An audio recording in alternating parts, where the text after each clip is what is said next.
And shortly before this moment, John Corbin actually goes down. He was someone who was responsible for manning the cannon.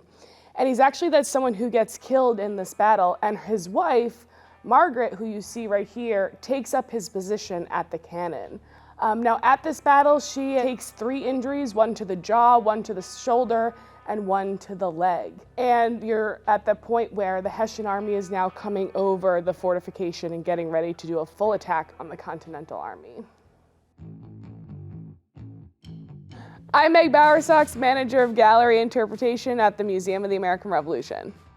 And if you look at the bottom of my shoe, they're actually fairly similar. So you can see how accurate and skillful Troiani is about thinking about how what people are wearing play a role inside of his paintings. She is wearing a linen cap, similar to the one I have, with a silk ribbon. She's also wearing a gown, or what we would have considered today similar to like a dress or a jacket.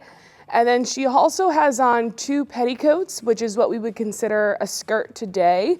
And that's what my purple thing is here. And she would have worn 2 of those. That's very traditional in the period, but also if you think about it in November, some of these are made out of linen or they could be made out of wool. So she either was really cold or really hot. These are women who are, already helping the army by providing goods or by doing this laundry. So they're really an intricate part of, of the regiments or of these armies themselves. When we think of the 18th century, we think of men in particular fighting in this Revolutionary War on either side.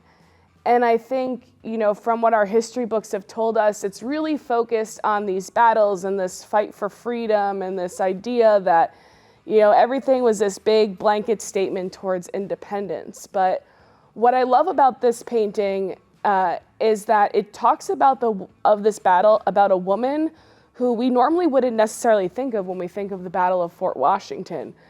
But it gives us a moment where we think about the individual people and the individual lives and how they lived, through this revolution, how even though you may not have written the Declaration of Independence or the Constitution, a woman fighting in battle at this time is very revolutionary. And it shows us that even way back then, women were capable of doing, more things than what your average person thought that they could do.